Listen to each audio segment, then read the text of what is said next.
केंद्र राज्य संबंध आणि राज्यपाल आणि एकूण त्यांची भूमिका यावरती जरा आपण चर्चा करूया. त्यानुसार सुरुवात करते. राज्यपाल एकूण भारताने जी संसदीय राज्यपद्धती स्वीकारली या संसदीय राज्यपद्धतीमध्ये ज्याला आपण फेडरल स्टेट म्हणतो त्यामध्ये आधी गरजेनुसारची जी राज्य तयार झाली आणि राज्यांना बांधून ठेवणारं केंद्र सरकार तयार झालं.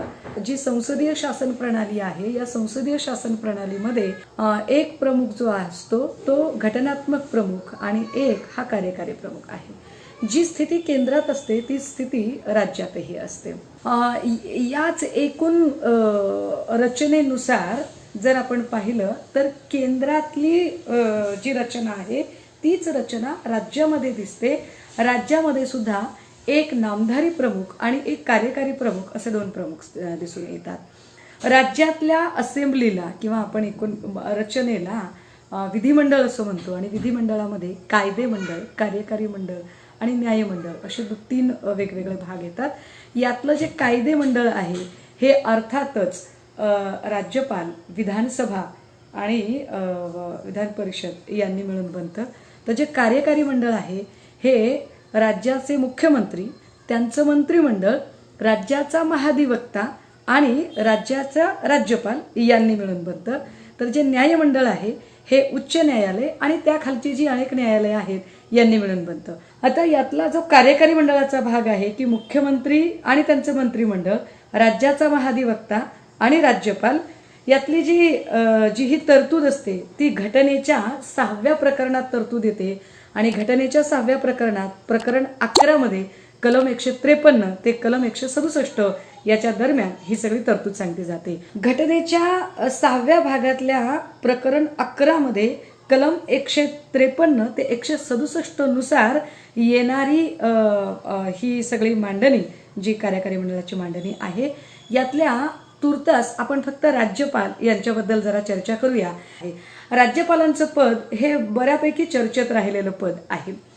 तसं पाहिलं तर आपल्याकडे काही पदं ही आपल्याला आहेत की नाही अशीही कळत नाहीत.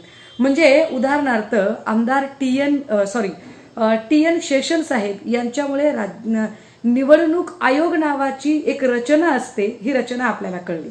टी एन शेषन यांनी आचारसंहिता आणली आणि त्यामुळे निवडणुकीमध्ये सुद्धा कोड ऑफ कंडक्ट असला पाहिजे आणि तो मान्य केला पाहिजे यावर एक चर्चा सुरू झाली. एखादी रचना म्हणजे राज्यात पर्यावरण मंत्री काय, केंद्रामध्ये पर्यावरण मंत्री किती महत्वाचा असतो हे जयराम रमेश सारख्या माणसांनी पर्यावरण मंत्रालयाचं महत्व एक म्हणजे सगळ्यांना ते लक्षात आलं कारण ते नाव तितकं चर्चेत आलं. याच अनुषंगाने एखाद्या ठिकाणी अपक्ष आमदार सुद्धा काय काम करू शकतो, अपक्ष आमदार सुद्धा किती महत्वाची कामं करू शकतो. अपक्ष आमदारांचं पद हे बच्चू कडू सारखे एखादे आमदार येतात आणि ते ज्या सर्वसमावेशक पद्धतीने मांडणी करतात त्यामुळे अपक्ष आमदार असला तरी तो सुद्धा काम करू शकतो ही मांडणी आपल्याला दिसायला लागते. अशाच पद्धतीने अनेक पदं एखाद्या वेळेला विधान परिषदेचा विरोधी पक्षनेता किती काम करू शकतो. तर आपण पाहिलं की म्हणजे मागच्या काळामध्ये धनंजय मुंडे हे विधान परिषदेचे विरोधी पक्षनेते म्हणून काम करत होते. त्यावेळेला ते विधान परिषदेचे विरोधी पक्षनेते म्हणून ज्या पोटतिडकीने मांडणी करतो त्यामुळे हे सुद्धा पद किती महत्वाचं आहे हे लक्षात यायला लागलं. काही अंशी बऱ्याचदा सर्वसामान्य लोकांना राज्यपालांचे नावही बऱ्याचदा कळत नाही पण या टर्ममध्ये राज्यपालांचे नाव फार चर्चेत आहे. त्याची कारणंही अनेक आहेत. तर या पदांमध्ये काही पदं ही वारंवार वादग्रस्त ठरतात किंवा चर्चेला येतात तेव्हा ती पदं नेमकी काय आहेत, त्या पदांचा घटनात्मक कारभार कसा चालतो, ही पदं नेमकी काय काम करतात, यांची कार्यपद्धती काय असते, यांची नेमणूक कशी होते आणि या पदांना असणारे अधिकार काय आहेत हे जरा आपण समजून घेणं गरजेचं असतं. राज्यपालांचं जे पद आहे आपल्याकडे भारतीय राज्यघटनेच्या कलम 153 नुसार प्रत्येक राज्याला एक राज्यपाल असला पाहिजे अशी एक तरतूद सांगितलेली आहे की प्रत्येक राज्याला एक राज्यपाल असावा. पण त्याच्यामध्ये अजून एक वेगळेपणा आहे की 7वी घटना दुरुस्ती घटनेमध्ये झाले म्हणजे आपल्याकडे ज्या घटना दुरुस्तींच्या ज्या पद्धती असतात कलम 368 नुसार साधी दुरुस्ती, विशेष दुरुस्ती आणि अतिविशेष दुरुस्ती. तर त्या घटना दुरुस्तीनुसार 7वी जी घटना दुरुस्ती झाली या 7व्या घटना दुरुस्तीने असं सांगितलं जे 1956 ला झाली होती त्या घटना दुरुस्तीने सांगितलं की कधी कधी जरी एका राज्याला एक राज्यपाल अशी जरी रचना असली तरी बऱ्याचदा एका राज्याच्या सोबतच एक किंवा अधिक राज्यांसाठी एकच व्यक्ती राज्यपाल नेमता येऊ शकते. 1956 ची दुरुस्ती आहे. आता सध्या असणारे महामहिम राज्यपाल हे महाराष्ट्राचेही राज्यपाल आहेत आणि ते गोव्याचेही राज्यपाल आहेत. हे नीट एकदा समजून घ्या की सध्या महाराष्ट्रामध्ये राष्ट्रवादी काँग्रेस आणि शिवसेना अशा 3 पक्षांचं मिळून एकत्रित सरकार आहे. तर ज्यांना लार्जेस्ट नंबर ऑफ सीट मिळाल्या 105 सीट, ती भाजपा सध्या विरोधी बाकावर बसलेली आहे. गोव्यामध्ये सरकार भाजपाचं आहे, हेही पुन्हा एकदा नीट समजून घेतलं पाहिजे. गोव्यातल्या भाजपाच्या सरकारसाठी आणि महाराष्ट्रातल्या महाविकास आघाडीच्या सरकारसाठी अशा दोनही सरकारसाठी मिळून आपल्याकडे एकच राज्यपाल आहेत, महामहिम राज्यपाल माननीय भगतसिंगजी कोश्यारी. कलम 154 नुसार 153 नुसार राज्यपालांची नियुक्ती केली जाते. कलम 154 नुसार त्यांच्या काही अधिकारांची माहिती दिली जाते की त्यांना कुठले अधिकार आहेत काय नाही ते. कलम 155 नुसार राज्यपालांची जी नेमणूक आहे ती राष्ट्रपतींकडून केली जाते. हा फारच महत्वाचा मुद्दा आहे की राष्ट्रपतींकडून राज्यपालांची नेमणूक केली जाते. आता नीट राज्यघटना किंवा कायदा समजून घेताना जरा ज्यांना इंडियन कॉन्स्टिट्यूशन समजून घेण्यात रस आहे किंवा ज्यांना भारतीय संविधानाची रचना समजून घेण्यात रस आहे त्यांनी हे नीट समजून घ्यावं की भारतीय संविधानामध्ये जी लोकशाही पद्धत आपण स्वीकारली त्यामध्ये संसदीय लोकशाही पद्धत ज्याला आपण पार्लमेंटरी डेमोक्रेसी असं म्हणतो, ही पार्लमेंटरी डेमोक्रेसी आपण इंग्लंडकडून घेतली. तर आपण जी संघराज्य रचना म्हणतो ही संघराज्याची रचना आपण अमेरिकेकडून घेतली. अमेरिकेमध्ये जो गव्हर्नर निवडला जातो हा तसा निवडणुकीच्या माध्यमातून, मात्र यामध्ये आपण अमेरिकेची पद्धत न स्वीकारता आपण कॅनडियन पद्धत स्वीकारली आहे. कॅनडामध्ये गव्हर्नरची निवड होत नाही. कॅनडामध्ये गव्हर्नर हा निवडीच्या ऐवजी त्याची नेमणूक केली जाते आणि ती नेमणूक करत असताना गव्हर्नर जनरलनी त्याची नेमणूक करावी असे नमूद केलेले आहे. गव्हर्नर जनरल कडून गव्हर्नरची नेमणूक ही जशी कॅनडाची पद्धत आहे अगदी त्याच धर्तीवर भारतामध्ये राष्ट्रपतींकडून राज्यपालांची नेमणूक केली जावी अशी भारतीय राज्यघटनेत तरतूद आहे. हेही आपल्याला सांगितले पाहिजे की भारतीय संविधानाकडे जो मूळ मसुदा आला होता, या संविधान सभेकडे जी काही प्रस्ताव आले होते या प्रस्तावामध्ये राज्यपाल निवडणुकीच्या मार्गाने निवडला जावा सांगण्यात आले होते. मात्र मसुदा समितीने यावर चर्चा करून असे ठरवले की राज्यपाल हा निवडणुकीच्या मार्गाने न निवडता राज्यपाल हा नेमणुकीच्या मार्गाने निवडावा असे सांगितले गेले. आता राज्यपाल हा जर नेमणुकीच्या मार्गाने निवडावा असे आपल्या भारतीय संविधानात मसुदा समितीने त्यात फार विचार विमर्श करून ठरवले.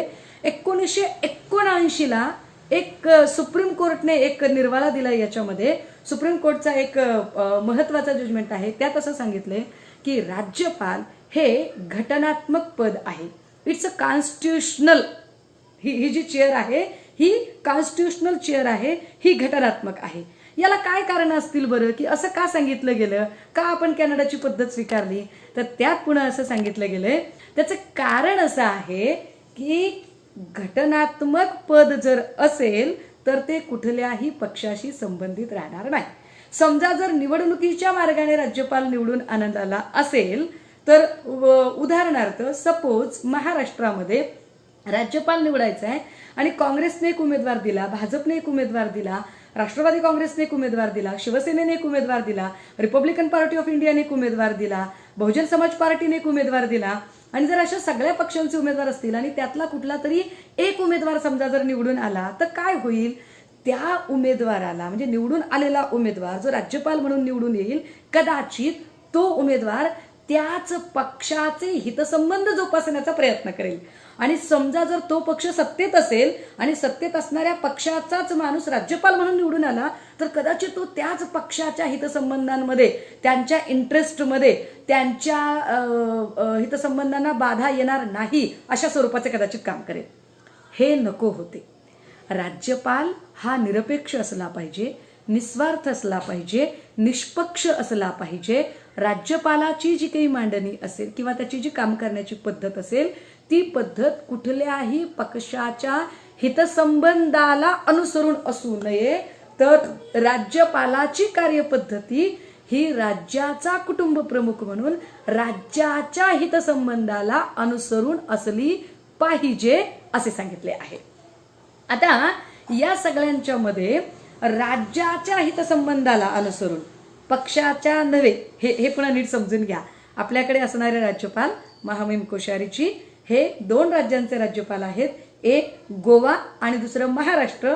गोव्यात भाजपचं सरकार आहे, महाराष्ट्रात महाविकास आघाडीचं सरकार आहे आणि राज्यपाल हा कुठल्याही पक्षाचा नसतो.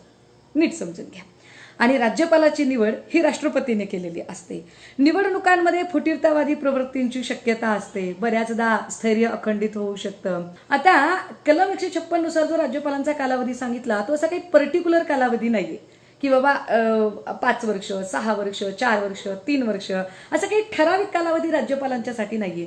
राज्यपाल हे राष्ट्रपतींची मर्जी असेपर्यंत राहतात आणि राष्ट्रपतींची असंही होऊ शकतं की एकच राज्यपाल त्याची नव्याने नेमणूक, म्हणजे समजा महाराष्ट्रात एक राज्यपाल आहेत तर त्याच राज्यपालांची पुन्हा अजून महाराष्ट्रातच नव्याने नेमणूक होऊ शकते. राष्ट्रपतींची जर मर्जी नसेल तर राष्ट्रपती राज्यपालांना परत सुद्धा बोलावू शकतात. आता अजून एक पुन्हा याच्यातला पेच समजून घ्या की जी राज्यपालांची जशी नेमणूक असते अगदी त्याच पद्धतीने जर वर बघितलं आपण तर राष्ट्रपतींची निवड जरी निवडणुकी प्रक्रियेतनं झाली तरी राष्ट्रपती सुद्धा एकदा ते प्रेसिडेंट या चेअरवर आले की मग ते कुठल्याही पक्षाचे नसतात, तर ते संपूर्ण भारताचे कुटुंब प्रमुख असतात. ते कुठल्याही पक्षाचे नसतात.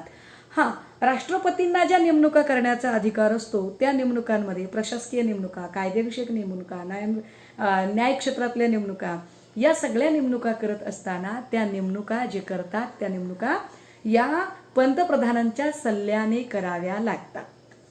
नीट समजून घ्या. राष्ट्रपतींना नेमणुका पंतप्रधानांच्या सल्ल्याने कराव्या लागतात. हा सल्ला बंधनकारक असतो. म्हणजे सल्ला हा शब्द जरी असला तरी राष्ट्रपती तो सल्ला नाकारू शकत नाहीत.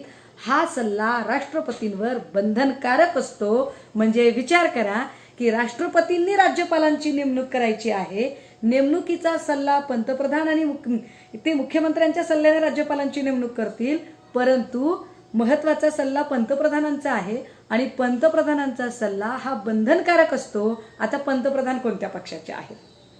तर पंतप्रधान भाजपचे आहेत. जर भारतात भारतीय जनता पार्टीचे पंतप्रधान हे असतील तर पंतप्रधानांनी सांगितलेला माणूस राज्यपाल म्हणून येणार आहे. आता पुन्हा नीट समजून घ्या.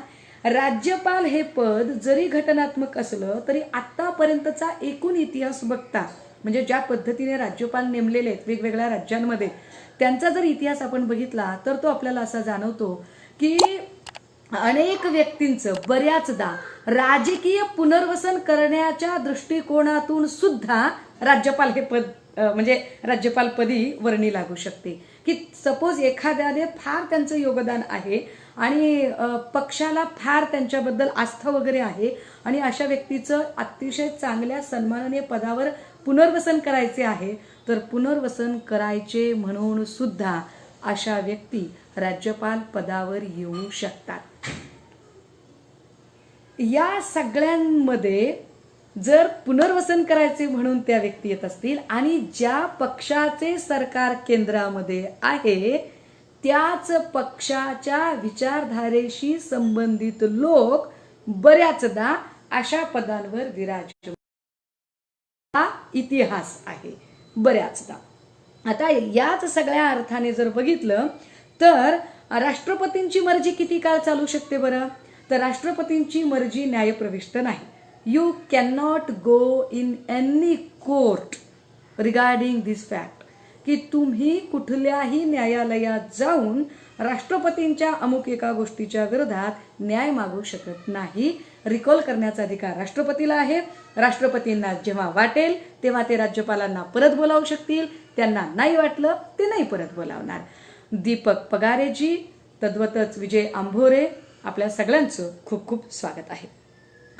आता अशा पद्धतीने राज्यपाल बदलले कसे जातात किंवा नेमले कसे जातात, तर त्याचं एक उदाहरण जर बघायचं झालं तर 1989ला नॅशनल फ्रंट गव्हर्नमेंट, ज्याला आपण व्हीपी सिंग सरकार असं म्हणतो, विश्वनाथ प्रताप सिंगांचं सरकार, किंवा यालाच आपण नॅशनल फ्रंट गव्हर्नमेंट असं म्हणतो. तर त्याच्यामध्ये नॅशनल फ्रंट गव्हर्नमेंटने काय केलं, आधीच्या काळातले सगळे राज्यपाल बदलले आणि नव्याने राज्यपाल नेमणूक केली. व्हीपी सिंगांच्या आधी जी सत्ता होती ती काँग्रेसची सत्ता होती. म्हणजे काँग्रेसच्या काळात नेमलेले सगळे राज्यपाल हे नॅशनल फ्रंट गव्हर्नमेंटच्या काळात बदलण्यात आले होते. याचाच दुसरा अर्थ असा आहे की केंद्रात ज्यांची सत्ता येते त्यांच्या काय म्हणता येईल त्याला, त्यांच्या मर्जीनुसार किंवा त्यांच्या मर्जीने राज्यपालांची बदली किंवा राज्यपालांना परत बोलावणे, राज्यपालांना नेमणे, या सगळ्या गोष्टी होऊ शकतात. जे 1989ला व्हीपी सिंगांच्या काळात आधीचे सगळे राज्यपाल बदलले होते, त्या व्हीपी सिंगांचं सरकार गेलं. नंतरच्या काळात काँग्रेसचं सरकार आलं. पी.व्ही. नरसिंहराव हे पंतप्रधान झाले होते. तेव्हा पी.व्ही. नरसिंहरावांच्याही काळात पुन्हा अशा पद्धतीची फेरबदल झाले होते की व्हीपींच्या काळामध्ये, म्हणजे व्हीपी सिंगांच्या काळात जे राज्यपाल नेमले गेले ते राज्यपाल पुन्हा परत बोलावले गेले आणि 14 राज्य वगळता, 14 ठिकाणचे राज्यपाल वगळता पुन्हा सगळे राज्यपाल बदलण्यात आले. मी असं म्हटलं की 89च्या काळात व्हीपी सिंगांनी काँग्रेसच्या काळातले सगळे राज्यपाल बदलले होते आणि ते राज्यपाल पुन्हा एकदा जेव्हा काँग्रेसचेच पंतप्रधान नरसिंहराव आले तेव्हा नरसिंहरावांनी 14 राज्यपाल वगळता पुन्हा सगळे राज्यपाल बदलले. थोडक्यात काय, हे उदाहरण सांगण्याचा हेतू हा की राज्यपाल हा केंद्राचा हस्तक म्हणून काम करत असतो. आपल्याकडे जरी घटनात्मक पद असले तरी राज्यपाल हे केंद्राचे प्रतिनिधी म्हणून काम करतात. या राज्यपालासाठी काही विशेष आपल्याला पात्रता लागतात का? राज्यपाल नेमायचा म्हणजे काही पात्रता असली पाहिजे का? म्हणजे जसं बघा, समजा डीएड शिक्षक, आपल्याकडे जर प्राथमिक शिक्षक नेमायचं असेल तर त्याचं डीएड असलं पाहिजे, माध्यमिक शिक्षक नेमायचं असेल तर त्याचं बीएड असलं पाहिजे, ज्युनियरला लेक्चरर नेमायचं असेल तर किमान त्याचं एमए बीएड असलं पाहिजे, सिनियरला शिक्षक नेमायचं असेल, सिनियर कॉलेजचा लेक्चरर, तर त्याचं किमान पीएचडी झालं पाहिजे किंवा इक्विव्हॅलंट त्याने नेट सेट केलं पाहिजे, किंवा आपल्याकडे डॉक्टर व्हायचं असेल तर एमबीबीएस केलं पाहिजे, त्या स्पेशलायझेशन करायचं असेल तर मग पुन्हा आपल्याकडे ॲनेस्थेशिया किंवा गायनिक, डेंटिस्ट, खूप साऱ्या गोष्टी आहेत. ड्रायव्हिंग, गाडी चालवायची असेल तर हेवी लोडेड, तुम्हाला लाईट आणि हेवीचं तुमच्याकडे लायसन असलं पाहिजे. बस कंडक्टर व्हायचं असेल तर तुमच्याकडे बॅच बिल्ला असला पाहिजे. प्रत्येक गोष्टीचं एक क्वालिफिकेशन आहे. राज्यपालाला क्वालिफिकेशन काय लागतं? राज्यपालाच्या साठी काहीही क्वालिफिकेशनची गरज नाही. राज्यपालासाठी काहीही क्वालिफिकेशनची गरज नाही. राज्यपाल म्हणून निवडण्यासाठी गरज असते तो या भारताचा नागरिक असला पाहिजे आणि त्याने वयाची 35 वर्ष पूर्ण केली पाहिजेत. हा त्याचा क्रायटेरिया आहे की विशेष असं काही त्याच्यासाठीचं क्वालिफिकेशन नाही. राज्यपाल पदासाठी फक्त आणि फक्त ती व्यक्ती या भारताची नागरिक असावी आणि त्या व्यक्तीने वयाची 35 वर्ष पूर्ण केलेली असावीत. सोबतच अशी जी व्यक्ती असते अशा व्यक्तीने जर ती कुठल्याही सभागृहाची सदस्य असेल, लोकसभा, राज्यसभा, विधानसभा, विधान परिषद, तर त्या सभागृहाचा राजीनामा त्या व्यक्तीने दिला पाहिजे. किंबहुना जेव्हा ती व्यक्ती राज्यपाल म्हणून पदभार स्वीकारते अगदी तेव्हाच त्या व्यक्तीचा, त्या जो कुठल्या सभागृहाचा सदस्य असेल तिथले त्याचे सदस्यत्व हे नष्ट होते. असे का? कारण राज्यपाल हा कुठल्याही सभागृहाचा सदस्य म्हणून, कुठल्याही पक्षाचा सदस्य म्हणून, कुठल्याही विचारधारेचा तो सदस्य किंवा प्रवक्ता किंवा त्या विचारधारेचा प्रचारक म्हणून काम करत नसतो. तर राज्यपाल हा फक्त आणि फक्त राज्याचा कुटुंब करता म्हणून तो काम करत असतो. आता तुम्हाला प्रश्न असा पडला असेल की मी ही सगळी माहिती का सांगत आहे बरं? मला जरा राज्यपालांच्या नैतिकता आणि राज्यपालांची जी काही कर्तव्य आणि अधिकार असतात यावर चर्चा करायची आणि काय पद्धतीने आपल्याकडे काम केलं जातं, एकूण राष्ट्रपती असतील किंवा राज्यपाल असतील याच्यावरतीही जरा भाष्य करायचं आहे. आता जशी मी आपल्याला राज्यपालाची माहिती सांगितली, थोडंसं जरा केंद्र राज्य संबंध समजून घ्या. केंद्र राज्य संबंध जे आहेत, आपण संघराज्य पद्धती स्वीकारली आणि संघराज्य पद्धती स्वीकारताना भारतीय राज्यघटना निर्माण होत असताना या राज्यघटनेसाठी ज्या अनेक देश विदेशांच्या राज्यघटनांचा अभ्यास केला, त्यात महत्वाचा ऑस्ट्रेलियन राज्यघटनेचा अभ्यास केला गेला आणि ऑस्ट्रेलियन राज्यघटनेमध्ये सूची पद्धत दिलेली आहे. तीच सूची पद्धत भारतात आणली गेली आणि भारतात 3 प्रकारच्या सूची तयार झाल्या. केंद्र सूची, राज्य सूची, समवर्ती सूची यांचा आपण जर निवड केलेली आहे. तर केंद्र सूची म्हणजे काय? केंद्र सूचीमध्ये जे विषय येतात त्या विषयाशी संबंधित कायदे करण्याचा अधिकार हा फक्त आणि फक्त केंद्राला आहे. राज्य सूचीमध्ये जे विषय येतात त्याच्यामध्ये कायदे करण्याचा अधिकार हा फक्त आणि फक्त राज्याला आहे. आणि समवर्ती सूचीमध्ये जे विषय येतात त्यावर कायदे करण्याचा अधिकार हा केंद्र आणि राज्य या दोन्हींना मिळून आहे. त्यातही काही विषय असे असतात, आयत्या वेळी येतात, किंवा कधी कधी असं होतं की केंद्राची गरज असते की केंद्र राज्य सूचीतल्या विषयावर कायदा करतं. अशा वेळेला राज्य सूचीत असणारा जो मूळ कायदा आहे तो कायदा नष्ट होतो आणि नवा कायदा जन्म घेतो. कधी कधी राज्य, एक किंवा अधिक राज्य केंद्राला विनंती करतात आणि सांगतात की तुम्ही आमच्यासाठी कायदा करा. अशा वेळेला केंद्र कायदा करू शकतो. जरा मला इथं थांबलं पाहिजे. काय आहे की कधी कधी एक किंवा जास्त राज्य केंद्राला विनंती करतात की तुम्ही आमच्यासाठी कायदा करा, तेव्हा केंद्र कायदा करू शकतं. केंद्राला असा कायदा करण्याचा अधिकार आहे.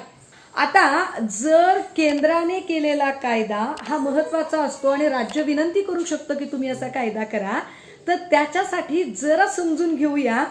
तमिळनाडूमध्ये, म्हणजे आपल्याकडे भारतीय राज्यघटनेत सांगितलं की आरक्षणाची जी काही प्रमाण असेल, इंदिरा साहनी खटल्याच्या नुसार की आरक्षण प्रमाण हे 52% वर जाणार नाही. याच्यासाठी जर करायचं असेल तर तुम्हाला काही विशेष करावं लागेल किंवा राज्यापुरता कायदा करावा लागेल. पण तमिळनाडूतलं आरक्षण हे अबाव दॅन 60% आहे, ते 60%च्याही पुढे आहे. मग 60%च्या पुढे जर तो कायदा असेल, आरक्षण असेल, जर ते तमिळनाडूत होऊ शकतं तर ते महाराष्ट्रात का बरं होऊ शकत नाही? महाराष्ट्रात असं होऊ शकतं. कसं? जर महाराष्ट्र सरकारची ती नियत असेल तर महाराष्ट्र सरकारने तो कायदा करायचा आणि त्या कायद्याला अधिमान्यता घेताना त्यांनी केंद्राला विनंती करायची की तुम्ही असा कायदा करा. आता हे पुन्हा नीट समजून घ्या की जर समजा फडणवीस सरकारच्या काळात मराठा आरक्षणाचा कायदा झाला असेल आणि फडणवीस सरकारची जर खरंच नियत असेल, म्हणजे भाजप सरकारची जर खरंच मागील काळात नियत होती की मराठ्यांना तुम्ही आरक्षण आम्हाला द्यायची आमची नियतच आहे आणि ते मिळालंच पाहिजे आणि ते आरक्षण भविष्यात अगदी कोर्टात गेलं तरी ते टिकलं पाहिजे, अशी जर त्यांची नियत असती तर कदाचित त्या काळच्या फडणवीस सरकारांनी विनंती केली असती केंद्राला की तुम्ही यावर केंद्रात कायदा करून घ्या. विनंती केली असती त्यांनी. पण अशी विनंती का केली नसेल बरं केंद्राने? म्हणजे राज्याने, फडणवीस सरकारांनी ही विनंती केंद्राला करणं अपेक्षित होतं, पण ती विनंती का केली नाही त्यांनी? मग असा प्रश्न निर्माण होतो. मला वाटते काहीतरी 15-20 दिवसांपूर्वी IBN लोकमतच्या एका मराठा आरक्षणासंदर्भातल्या चर्चेमध्ये मी, विनायक मेटे आणि भाजपचे आमदार गोपीचंद पडळकर आम्ही समोरासमोर होतो आणि त्यात मेटे काही भूमिका मांडत होते. तेव्हा मी विनायक मेटेंना असा प्रश्न विचारत होते की मेटेजी, इक्विव्हॅलंट आपल्याकडे काही गोष्टी असतात. केंद्राने एखादा कायदा केला तर हा कायदा संसदीय कायद्याच्या घटनात्मक चौकटीच्या बाहेर आहे हे ठरवण्याचा अधिकार सुप्रीम कोर्टला आहे. आणि सुप्रीम कोर्टाने एखादी गोष्ट करताना जर व्यक्तीच्या मूलभूत हक्काचा उल्लंघन करणारी काही गोष्ट किंवा तसा निकाल दिला तर त्याला चेकमेट करण्याचा अधिकार हा संसदीय चौकटीला आहे. म्हणजेच काय, संसदीय चौकट आणि सुप्रीम कोर्ट हे दोघे एकमेकांना चेकमेट किंवा शहकाक्ष पद्धतीने सत्ता संतुलन करत असतात. आता जर ही सत्ता संतुलन करण्यासाठी म्हणून या सगळ्यांमध्ये सत्ता संतुलन करण्यासाठी म्हणून जर हे दोघं एकमेकांच्या सोबत काम करतात अगदी या पद्धतीने, तर सुप्रीम कोर्टने समजा सांगितले की मराठा आरक्षण हे आम्ही याच्यावरती आता विचार करू आणि हे असं होऊ शकत नाही तर यावर भूमिका कुणी घेतली पाहिजे? सुप्रीम कोर्टला इक्विव्हॅलंट किंवा सुप्रीम कोर्टच्या निर्णयाला कायदेशीर चौकटीत बसवणे किंवा न बसवणे ठरवणे तसे हा अधिकार जर आपल्याकडे संसदीय चौकटीला आहे तर अर्थात केंद्राने ते ठरवलं पाहिजे. आणि केंद्रात सरकार हे भाजपचे सरकार आहे. मग या आरक्षणाच्या संबंधाने निर्णय कुणी घ्यावा लागेल? तो केंद्राने घ्यावा लागेल. केंद्राने तो घेतला नाही. विनंती करून कायदा करता येऊ शकतो. जेव्हा महाराष्ट्रामध्ये भाजप सरकारने फडणवीस सरकारने असा कायदा केला राज्यांतर्गत, तेव्हाच त्यांनी का विनंती केली नाही केंद्राला की यावरती कायदा करा? तो केला नाही. नीट समजून घ्या गुंता काय आहे ते. मी जरा पुढे जाते. केंद्र राज्य संबंधांमध्ये अजून एक गोष्ट, कायदेविषयक जे संबंध असतात या कायद्यांमध्ये काही कायदे केंद्र करतं, काही कायदे राज्य करतं. पण केंद्राने कायदा केला तर राज्याचा कायदा रद्दबातल होतो. केंद्राने कायदा रद्दबातल करण्याची क्वालिटी ही केंद्राकडे आहे. केंद्राकडे तितक्या पॉवर्स आहेत. केंद्र यामध्ये किती भूमिका घेतं विचार केला पाहिजे. म्हणजे जे केंद्र सरकार 370 मध्ये भूमिका घेऊ शकतो, इतकं वादग्रस्त 370 कलम होतो, त्यात भूमिका घेऊ शकतं.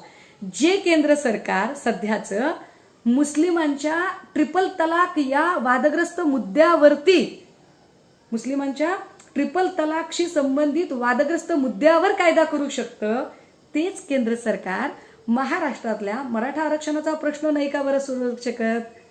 नियत होनी चाहिए. बाबासाहेब काय म्हणतात? बाबासाहेब असं सांगतात की कायदा कितीही चांगला केला तरी कायद्याची अंमलबजावणी करणारी लोक कोण आहेत, त्यांची नियत कशी आहे यावर त्या कायद्याची यशस्वीता अवलंबून आहे. मुळात इथे कायद्याची अंमलबजावणी करण्याची नियत आहे का सरकारमध्ये बसलेल्या लोकांची, हे जरा तपासून घेणं गरजेचं आहे. मी जरा प्रशासकीय संबंधांकडे येते. केंद्र राज्यांचे प्रशासकीय संबंध कसे असतात? प्रशासकीय संबंधांमध्ये काही पदं अशी असतात की केंद्राच्या अखत्यारीत काही जागा येतात आणि त्यावर ज्या नेमणुका असतात त्या नेमणुका या केंद्राकडून केल्या जातात.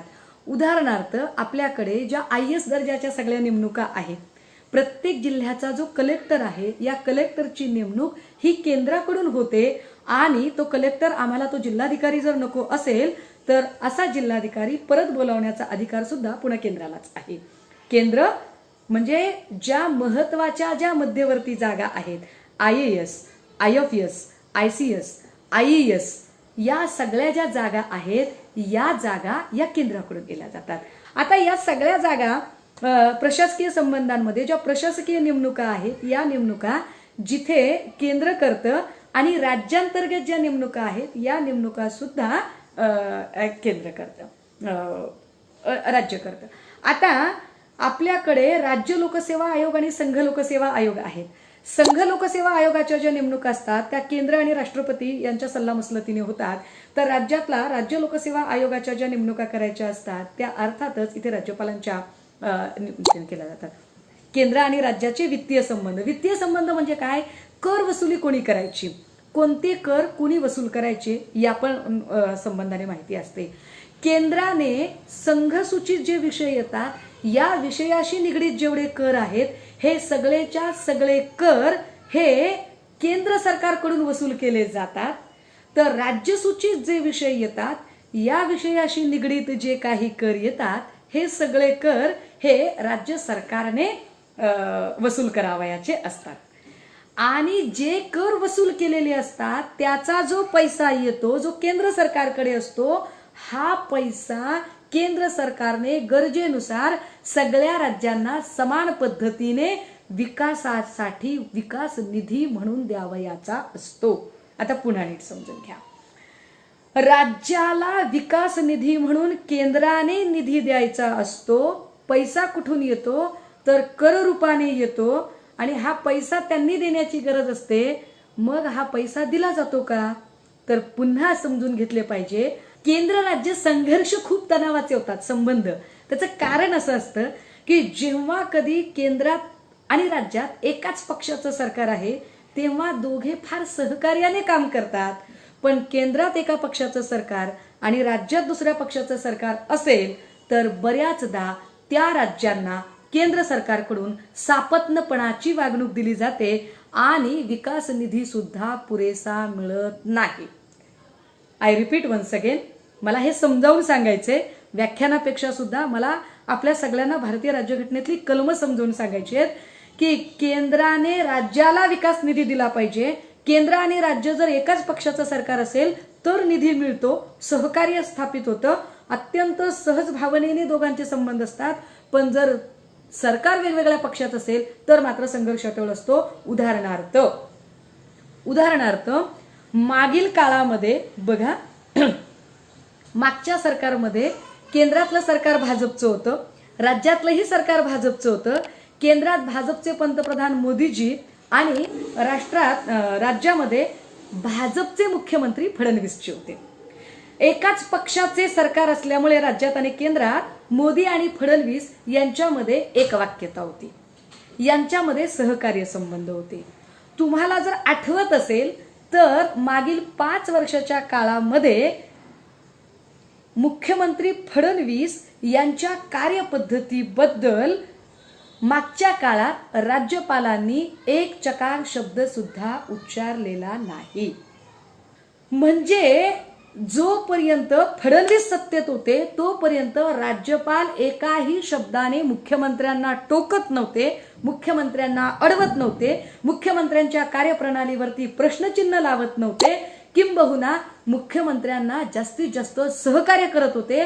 एवढेच नव्हे तर विधान परिषदेच्या ज्या 12 जागा नामनियुक्त असतात, नामनिर्देशित जागा असतात, आपल्याकडे असं सांगितलेलं आहे की 12 जागा, जशा राज्यसभेवर 12 जागा घेतल्या जातात राष्ट्रपतींकडून, तशाच 12 जागा आपल्याकडे राज्यात सुद्धा घेतल्या जातात. या 12 जागा कुणाच्या असतात?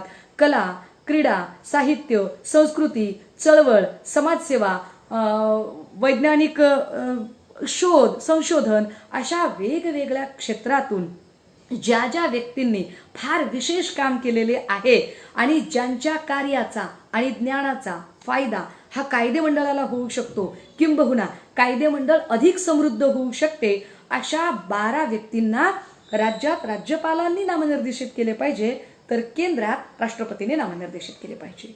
आता मंडळी पुन्हा हे नीट समजून घ्या की मागील काळामध्ये म्हणजे जेव्हा फडणवीस इथे होते त्यावेळेला ज्या 12 जागा भरल्या त्यात कुठलाही विलंब झाला नव्हता. त्या 12 जागा फार सहजपणे भरल्या गेल्या होत्या.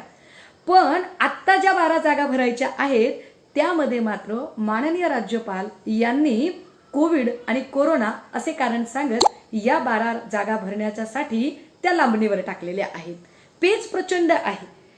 रोज आपण बातम्यांमध्ये बघत आहोत की जरी 12 जागांची यादी, एकीकडे माननीय महामहिम राज्यपालजींनी असं सांगितले की माझ्याकडे महाविकास आघाडीची यादीच आलेली नाहीये, पण दुसरीकडे बातम्यांमध्ये सगळ्याच चॅनलचे, विशेष मोदी प्रभावित चॅनलचे, I repeat once again, Modi प्रभावित चॅनलचे, ज्याला आपण अजून वेगळी काही नावं देऊ शकतो, मला जरा संसदीय भाषा वापरावी लागेल, तर हे सगळे चॅनलवाले सुद्धा सांगतात की महाविकास आघाडीने जर नावांची यादी दिली तर कदाचित राज्यपाल ती नावं स्वीकारणार नाहीत, कारण राज्यपाल हे भाजप प्रयुक्त केंद्र सरकारने नेमलेले आहे आणि त्यामुळे ते कदाचित त्या जागा नाकारू शकतात. पण आता कारण असं दिलं जाते की ते सांगतात की आता कोविडचा काळ आहे, कोरोनाचा काळ आहे, सबब आम्ही थांबलेलो आहोत. आपल्याला कदाचित आठवत असेल की पदवीधरच्या जागा रिक्त झालेल्या आहेत. पदवीधर मतदारसंघ, शिक्षक मतदारसंघ या जागा रिक्त झालेल्या आहेत, पण याही जागा भरलेल्या नाहीत. आता या जागा भरलेल्याच नाहीत, याच्या निवडणुकाही झाल्या नाहीत आणि राज्यपालांनी असं सांगितलं की कोविड आणि कोरोनाच्या काळात आम्ही पदवीधरच्या किंवा इतर कुठल्याही निवडणुका अजिबातच घेऊ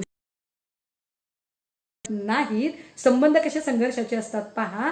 तेच राज्यपाल महोदय किंवा इतर सरकार यावरती विचार करत नाहीत किंवा हा प्रश्न विचारला जात नाही की निवडणुकीच्या प्रचारात गर्दी होईल असे आपल्याला वाटते, जेव्हा की पदवीधर आणि शिक्षक मतदारसंघात फार गर्दी होते प्रचारात, असं अजिबातच चित्र नाहीये. पण तरीही त्यात गर्दी होईल असे वाटून आपण त्या निवडणुका पुढे ढकलता. मग राम मंदिराचा कोनशिला समारंभ करताना गर्दी होणार नाही असे का वाटले नसेल बरे? यूपीच्या राज्यपालांना हे वाटायला हवे होते की तिथे सुद्धा गर्दी होऊ शकते.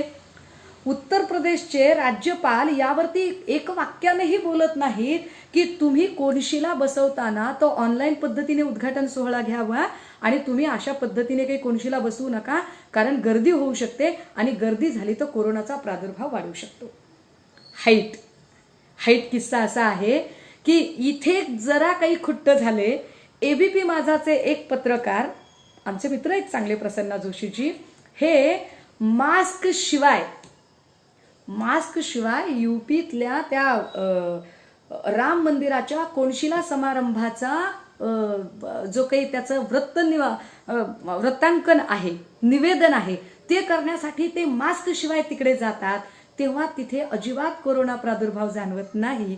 महाराष्ट्रात मात्र साध्या निवडी आणि नेमणुका करताना सुद्धा यांना कोरोनाचा प्रादुर्भाव आहे असं वाटायला लागतं. याचा अर्थ एक आहे की केंद्र आणि राज्य यांचे संबंध जाणीवपूर्वक तणावाचे करण्याचा प्रयत्न. अजून एक गोष्ट नीट समजून घ्या. केंद्र राज्य संबंध आणि राज्यपालामध्ये मागच्या 5 वर्षामध्ये आपण असं कधी ऐकलेलं आहे का की राज्यपालांनी मुख्यमंत्र्यांना असे काही पत्र लिहिले आहे? ज्या पद्धतीचे पत्र आत्ता राज्यपालांनी मुख्यमंत्र्यांना लिहिलेले आहे. राज्यपाल मुख्यमंत्र्यांना पत्र लिहितात. मी अगदी सुरुवातीला म्हटलं की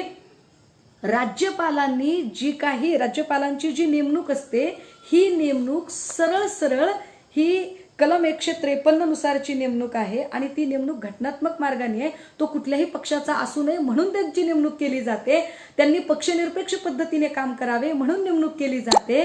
त्यांचं पद हे घटनात्मक पद आहे, म्हणजेच घटनेच्या सगळ्या कलमांशी, घटनेच्या सगळ्या प्रकरणांशी, घटनेच्या सगळ्या परिशिष्टांशी त्यांनी अत्यंत प्रामाणिक राहून सतसत विवेक जागृत ठेवून काम केले पाहिजे अशी अपेक्षा आहे. आता जर त्यांनी निरपेक्ष होऊन काम करणे अपेक्षित आहे, तर राज्यपाल असे पत्र कसे काय लिहू शकतात मुख्यमंत्र्यांना, आणि ते कुठल्या अधिकाराने लिहू शकतात की मुख्यमंत्री आपण धर्मनिरपेक्ष झालेले आहात का? इथे नीट समजून घ्या. आनंदराव पाटील, आपलं स्वागत आहे. इथे नीट समजून घ्या की धर्मनिरपेक्ष हा शब्द महामहिम राज्यपाल यांनी पत्रात अशा काही पद्धतीने वापरलाय जणू काही एखादी हिनकस शिवी द्याली जावी. म्हणजे आपण एखादी हिनकस शिवी देतो ना, तू काही जरा मंद आहेस का रे, तुला काही कळत नाही का, तुझं काही वरचा मजला रिकामा आहे का? राज्यपाल हिनकस शिवी दिल्यासारखं की मुख्यमंत्री I am surprised, I am shocked. तुम्ही काय आता धर्मनिरपेक्ष झालेले आहात का? विसरलात का तुम्ही? का? राज्यपाल जर कुठल्याही विचारधारेचे नसतील, राज्यपाल जर कुठल्याही पक्षाचे नसतील, राज्यपाल जर कुठल्याही नेत्याचे नसतील, राज्यपाल हे कुटुंब प्रमुख असतील, तर राज्यपाल कुठली तरी एक विचारधारा घेऊन कसे लिहू शकतात? Is it correct? काय हे खरं आहे का? काय राज्यपालांना असं करण्याचा he has that moral right? राज्यपालांना असं करण्याचा नैतिक अधिकार आहे का की राज्यपालांनी विचारावे की तुम्ही हिंदुत्व विसरलात का? म्हणजे राज्यपाल हिंदुत्ववादी आहेत का? पण मग हिंदुत्ववाद ही राजकीय विचारसरणी आहे की सामाजिक आहे? नीट समजून घ्या बरं का. I repeat once again what I am saying. मी माझं जरा वाक्य, कारण मला माहिती आहे की माझं लाईव्ह बघताना काही भाजपचे आणि RSSचे खबरे सुद्धा बघत आहेत आणि अशा सगळ्या खबऱ्यांचं स्वागत आहे. सगळ्या RSSच्या आणि भाजपच्या खबऱ्यांचं स्वागत आहे आणि तुम्ही बिनधास्तपणे हा व्हिडिओ शेअर करू शकता. मला काही प्रश्न आता विचारायचे आहेत. काय म्हणतायत राज्यपाल? ते मुख्यमंत्र्यांना पत्र लिहिताना असं लिहितात की माननीय मुख्यमंत्रीजी, आपण हिंदुत्ववादी विचारधारा सोडली आहे का? हु आर यू? कुणी कुठली विचारधारा स्वीकारायची आणि नाकारायची हा विचारण्याचा अधिकार हा महामहिम राज्यपालांना आहे का? घटनात्मकरित्या त्यांना तो अधिकार मिळतो का? हा पहिला प्रश्न. जर त्यांना हा अधिकार नाही, बरं दुसरी गोष्ट, हिंदुत्व सोडले आहे का म्हणजे काय? लोक काय बोलतात यापेक्षा लोक काय राखून ठेवतात हे समजून घेणे म्हणजे राजकारण समजून घेणे. आय रिपीट वन्स अगेन, लोक काय बोलतात यापेक्षा लोक काय राखून ठेवतात हे समजून घेणे म्हणजे राजकारण. जर असं असेल तर जेव्हा राज्यपाल म्हणतात की आपण हिंदुत्व विसरले आहात का, याचा अर्थ राखून हे ठेवलं जाते की राज्यपालांना हिंदुत्वाशी फार घेणे देणे आहे, असायला हरकत नाही. मी काय म्हणते, असायला हरकत नाही. राज्यपालांनी व्यक्तिगत पातळीवर व्यक्ती म्हणून कुठला विचार अंगीकारावा, कुठल्या पूजा प्रथा कराव्या, कुठल्या धर्माची प्रॅक्टिस करावी, हा त्यांचा वैयक्तिक प्रश्न आहे. तो आमचा प्रश्न अजिबातच नाही. परंतु राज्यपालांनी स्टेटमेंट देताना ते व्यक्तिगत दिलेलं नाही, तर ते स्टेटमेंट हे राज्याचे राज्यपाल म्हणून दिलेले आहे. तेव्हा आम्हाला राज्यपालांना सांगितले पाहिजे की what is the definition of secularism according to Indian constitution which is included in our preamble by the amendment of 42nd. हे सांगावे लागेल त्यांना. त्यांनी ते वैयक्तिक पद्धतीने सांगितलेले नाही. त्यांनी जर ते राज्यपाल म्हणून पत्र जर मुख्यमंत्र्यांना लिहिले असेल, तर राज्यपाल म्हणून मुख्यमंत्र्यांना लिहिलेल्या पत्रामध्ये जो मजकूर आहे त्या मजकुराला अनुसरून राज्यपालांना प्रश्न विचारावा लागेल की राज्यपाल महोदय, आपण आपल्या व्यक्तिगत आशा, आकांक्षा, अभिलाषा, रुची, आपली आवड, आपली निवड, आपले व्यक्तिगत एखादी पक्ष, एखादा विचारधारा ही आपल्याला आवडते किंवा नाही आवडत, हे आपण राज्यपाल म्हणून कसे मांडू शकता? हे कोणत्या कायद्यात बसते? हे घटनेच्या कोणत्या कलमात आहे? हे आम्हाला एकदा समजावून सांगा. आम्ही पामर आहोत, आम्ही अज्ञानी आहोत. आपले भाजपचे आणि RSSचे खबरे ऐकत असतील तर त्या खबऱ्यांनी समजून घ्यावं आणि त्यांनी तो निरोप त्यांच्या संबंधित आलमपणापर्यंत पोहोचून आम्हाला उत्तर द्यावं की बाबा, आमच्यापेक्षा तुम्हाला फार राज्यघटना कळते म्हण रे, लय कळते म्हण तुम्हाला राज्यघटना. तुम्ही सांगता ना घटना काय फक्त बाबासाहेबांनी लिहिली का? अरे तुमच्या कोणी लिहिली तर तुम्हाला कळते का ती? आणि तुम्हाला कळत असेल तर तुम्हाला सांगता येते का? सांगा. कुठल्या कलमाच्या अधीन राहून राज्यपालांनी हा प्रश्न विचारला की तुम्ही हिंदुत्ववाद सोडला आहे का? हा अधिकार राज्यपालांना कायद्याने कोणत्या कलमाने मिळाला? मी जेवढा कायद्याचा अभ्यास करते त्यात मी 2 दिवस घेतले. हो सिरियसली, मी 2 दिवस घेतले. मी म्हटलं अरे माझंच काही चुकायला लागले का? बघावी जरा पुस्तकं, चेक करावं, काही अजून काही बघावं. मी बघत होते की अजून काही मी ऑक्सफर्ड वगैरे सगळं बघत होते. मला प्रश्न पडला की हे कोणत्या कलमानुसार विचारतात? तेव्हा माझ्या असं लक्षात आलं की राज्यपाल हे कुठल्याही कलमाच्या अनुसार विचारत नाहीत, तर राज्यपाल हे केंद्राचे हस्तक म्हणून प्रश्न विचारत आहेत. आता दुसरं, ते म्हणतात की तुम्ही धर्मनिरपेक्ष झालात का? अरे धर्मनिरपेक्ष झालात का म्हणजे अलबत व्हावंच लागेल. च वर माझा फार बरं आहे. He should be and also Modi should be. त्यांनी धर्मनिरपेक्षच व्हावं लागेल. मग ते देशाचे पंतप्रधान असो किंवा कुठल्याही राज्याचे मुख्यमंत्री असो, त्यांनी धर्मनिरपेक्षच असलं पाहिजे. त्याचं कारण असं आहे की भारतीय राज्यघटनेचा जो प्रिॲम्बल आम्ही स्वीकारला, जो प्रिॲम्बल माननीय नेहरूजींनी लिहिला होता, या प्रिॲम्बलमध्ये 42वी घटना दुरुस्ती झालेली आहे. आणि 42व्या घटना दुरुस्तीनुसार जे 2 महत्वाचे शब्द आले, ज्यामध्ये एक आला धर्मनिरपेक्ष आणि दुसरा आला समाजवाद, या धर्मनिरपेक्ष शब्दाचा अर्थ, डेफिनेशन माननीय महामहिम राज्यपालजी, आम्ही लहान आहोत आपल्यापेक्षा, पण आपल्याला आम्ही सांगितलं पाहिजे की धर्मनिरपेक्ष शब्दाचा अर्थ सांगताना असं सांगितलेलं आहे की ही भारतीय राज्यघटना कशी असेल?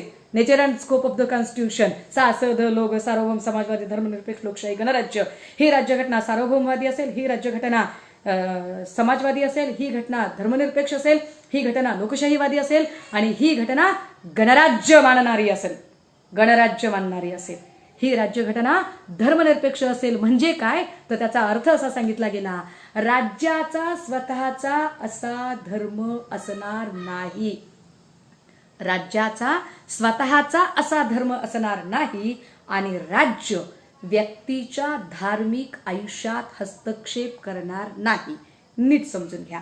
म्हणजे काय? राज्याचा स्वतःचा धर्म असणार नाही म्हणजे काय?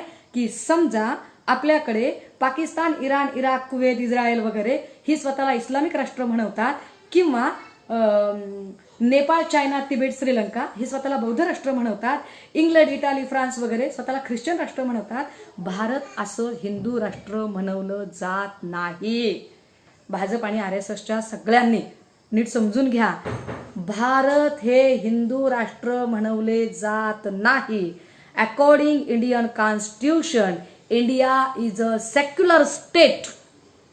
Please mind it. Please mind it. Bharat हे धर्मनिरपेक्ष राज्य आहे, म्हणजे इथला राज्याचा स्वतःचा असा कुठलाही धर्म असणार नाही. समजत नसेल दादा हो, जर काही भाजपचे कॉप्या करून पास झालेले असतील तर कॉप्या करून पास झालेल्या लोकांनी नीट समजून घ्यावं. तुमच्या घरात, आम्ही तर नाही वापरत, पण तुमच्या घरात जर तुम्ही महालक्ष्मी किंवा कालनिर्णय सारखं जर एखादं जर कॅलेंडर वापरत असाल तर त्या कॅलेंडरवर नीट समजून घ्या की दस्तूर खुद्द बाबासाहेब आणि मसुदा समितीने सुद्धा सांगितले आणि ते आपल्याकडे त्याचं प्रतिबिंब उतरलेलं आहे. ते प्रतिबिंब असं उतरलेलं आहे की इथे सगळ्याच धर्मांना सारख्या पद्धतीने महत्त्व दिलेले आहे. उदाहरणार्थ जर इथे हिंदूंना दिवाळी, महाशिवरात्री, विजयादशमीची सुट्टी मिळत असेल तर अगदी याच पद्धतीने मुस्लिम भावंडांना ईद ए मिलाद, ईद उल फित्र, बकरी ईद, रमजान ईदची सुट्टी मिळते. याच पद्धतीने ख्रिश्चन भावंडांना ख्रिसमसची, गुड फ्रायडे किंवा ईस्टर संडेची सुट्टी मिळते. अगदी अशाच पद्धतीने बौद्ध भावंडांना सुद्धा इथे जी सुट्टी मिळते ती बुद्ध पौर्णिमा किंवा आंबेडकर जयंतीची सुट्टी मिळते. म्हणजे सगळ्या धर्मांचे इक्विव्हॅलंट आहे. सगळे धर्म सारख्या पातळीवर आहेत. राज्याचा स्वतःचा असा धर्म असणार नाही. मग महामहिम राज्यपालजी आपण धर्मनिरपेक्ष आहात का हा प्रश्न विचारणंच किती चुकीचं आहे बरं. जेव्हा की भारतीय राज्यघटनेत सांगितलेले आहे की घटनात्मक पदावरच्या व्यक्तींनी हे धर्मनिरपेक्षच असले पाहिजे. त्यांनी कुठल्याही एका धर्माने अनुसरून चालू नये. भलेही आपण जसे म्हणताय तसे की शिवसेना हा हिंदुत्ववादी विचार घेऊन पुढे चालणारा पक्ष असेल किंवा काँग्रेस किंवा राष्ट्रवादी हे स्वतःला सेक्युलर समजणारे पक्ष असतील, पुरोगामी समजणारे पक्ष असतील, भाजप हा अजून अतिरंजित हिंदुत्ववाद घेऊन जाणारा पक्ष असेल किंवा बहुजन समाज पार्टी सारखा पक्ष स्वतःला आंबेडकरवादी पक्ष म्हणवत असेल, रिपब्लिकन पार्टी ऑफ इंडिया चे सगळे नेते हे आंबेडकरवादी विचार घेऊन चालत असतील तरी सुद्धा जेव्हा ते मुख्यमंत्री म्हणून पदावर बसतात, मग तो बीएसपीचा मुख्यमंत्री असो, तो रिपब्लिकन पार्टी ऑफ इंडियाचा मुख्यमंत्री असो, तो शिवसेनेचा मुख्यमंत्री असो, तो काँग्रेसचा मुख्यमंत्री असो, तो राष्ट्रवादीचा मुख्यमंत्री असो, त्या सगळ्यांनी धर्मनिरपेक्षच असले पाहिजे. भलेही त्यांची विचारधारा कुठल्याही विचारांची आधीची असेल, पण मुख्यमंत्री म्हणून शपथ घेताना तुम्ही शपथ घेत असता, मैं भारत के संविधान को प्रमाण मानते हुए, मी पद आणि गोपनीयतेची शपथ घेतो. मी भारतीय संविधानाला प्रमाण मानून या राज्याचा मुख्यमंत्री म्हणून पदभार स्वीकारताना कुणाबद्दलही ममत्व किंवा आकसभाव बाळगणार नाही. महामहिम राज्यपालजी शपथ आपणच दिली आहे. महामहिम राज्यपालजी शपथ आपणच दिली आहे आणि आपण शपथ देताना आपल्या मागे माननीय उद्धवजी ठाकरे साहेबांनी ती शपथ उच्चारलेली आहे. शपथ उच्चारताना आपण काय सांगितलं होतं त्यांना? आपण उद्धवजींना शपथ घेताना असं सांगितलं की मी कुणाबद्दलही कुठल्याही एका व्यक्ती किंवा विचारधारेबद्दल विशेष असे ममत्व किंवा आकस बाळगणार नाही. मग ते हिंदुत्वाबद्दल फार ममत्व बाळगून चालणार नाही आणि आंबेडकरवाद किंवा इतर वादांबद्दल आकस बाळगून चालणार नाही. सगळ्याच धर्मांचा सारखा विचार करून पुढे जावे लागेल. ही शपथ महामहिम राज्यपालांनीच जर मुख्यमंत्र्यांना दिली असेल तर महामहिम राज्यपालांना या शपथेचा विसर कसा पडू शकतो? आपण खूप आदरणीय आहात. आपण माझ्यापेक्षा वयाने, अनुभवाने, ज्ञानाने, सर्वार्थाने ज्येष्ठ आहात आणि ज्येष्ठाला आमच्यासारख्या छोट्यांनी सांगू नये, पण कधी कधी आजोबाला नाच शिकवत असते. आपणही याच हाताने हलक्या हाताने घ्याल अशी अपेक्षा आहे. हे आम्ही का सांगण्याचा प्रयत्न करतोय? हे सांगण्याचं अजून एक कारण आहे. काही लोक म्हणतील, मग ताई तुम्ही का बरं मांडणी करताय? तुम्ही उद्धवजींची बाजू घेताय का? नाही ना, मी उद्धवजींची बाजू घेतेय, ना मी शिवसेनेची बाजू घेतेय, ना मी अजून कशाची. माझ्यासाठी महत्त्वाचं आहे की भारतीय संविधानाच्या कलमांची तोडफोड जर कुणी करत असेल तर ती तोडफोड रोखली पाहिजे. माझी बांधिलकी ही भारतीय संविधानाशी आहे. माझी बांधिलकी ही संविधानातल्या प्रत्येक कलमाशी आहे. कारण हे संविधान अंमलात येण्यासाठी माझ्या बापाने जीवाचं रान केलेलं आहे.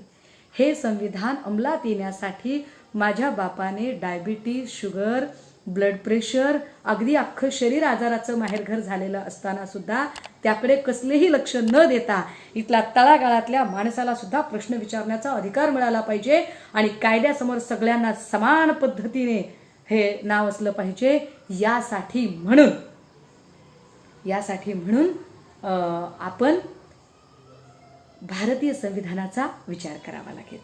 तर अशा वेळेला राष्ट्रपतींना हा अधिकार आहे की त्यांनी अशा व्यक्तीला परत बोलवावे. आमची आता विनंती असेल की यावर केंद्र सरकारने लक्ष दिले पाहिजे. राष्ट्रपतींनी हा सगळा विषय नीट समजून घेतला पाहिजे.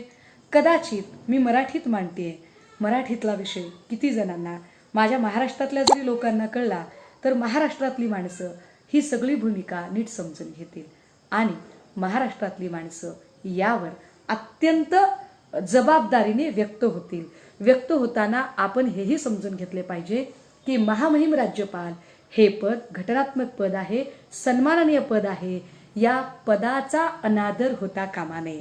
आपल्याला एखाद्या गोष्टीचा विरोध व्यक्त करायचा असेल, मांडणी करायची असेल तर ती आपण संयत आणि विवेकी पद्धतीने सुद्धा करू शकतो. ही संयत आणि विवेकी पद्धतीने मांडणी करण्यासाठी, कारण बुद्ध असं सांगतात की जेव्हा माणसातला विवेक संपतो तेव्हा विचार संपून त्याची जागा विकार घेतात आणि जागा विकारांनी घेतली की मग माणूस शिवीगाळीवर उतरतो. शिवीगाळ ती माणसं करतात ज्या माणसांकडे विचार नसेल, अभ्यास नसेल. ती माणसं या पद्धतीने व्यक्त होतील. मला असं वाटतं की बाबासाहेब ज्यांना समजतो, ज्यांना संविधान समजतं, ज्यांना संविधानातली कलमं समजतात आणि जे संविधानाला प्रमाण मानून आयुष्य जगतात, अशा सगळ्याच व्यक्तींनी व्यक्त नक्की व्हावं, पण व्यक्त होताना मुद्देसूद, अभ्यासपूर्ण आणि अत्यंत टू द पॉइंट आपलं म्हणणं मांडावं. या सगळ्यांना ही सगळी भूमिका आपल्यासमोर व्यक्त करण्यासाठी आता आपण ठरवायचं की बघा की अशा पद्धतीने जर घटनात्मक पदाची पायमल्ली होत असेल तर काय केलं पाहिजे. आपण निश्चितपणे यावरती आपलं म्हणणं मांडू शकाल. माझा हेतू एवढाच होता की माझ्या महाराष्ट्रातल्या सगळ्या गावखेड्यातल्या भावंडांना, अगदी MPSC करणाऱ्या मुलांनाही हा अभ्यास कदाचित माहिती आहे आणि काही लोकांना याचा उपयोग पडेल. या सगळ्यांना नेमके राज्यपालांची कामं कशी असतात, केंद्र राज्य संबंध कसे असतात आणि ही कामं कशी चालतात यावरती आपल्याला माहिती मिळावी. फक्त आणि फक्त या हेतूने ही मांडणी केली. ही मांडणी करताना कुणाच्याही भावना दुखावण्याचा माझा अजिबातच हेतू नव्हता. पण तरीसुद्धा जर अशा भावना दुखावल्या असतीलच तर त्याला माझा नाईलाज आहे, हे आपल्याला माहिती आहे. कारण मी काही माफीवीरांच्या यादीत अजिबातच जाऊ इच्छित नाही. त्यामुळे माफी वगैरे मागणे हा काही माझ्याकडे प्रांत नाही. जे वाटलं ते अत्यंत सडेतोडपणे मांडलं. आपण सगळ्यांनी जो उत्स्फूर्त प्रतिसाद दिला त्यासाठी सगळ्यांचे मनपूर्वक आभार. पुन्हा भेटूया असाच एखादा नवीन आणि काहीतरी अभिनव विषय घेऊन. तोपर्यंत रजा द्या. थँक्यू.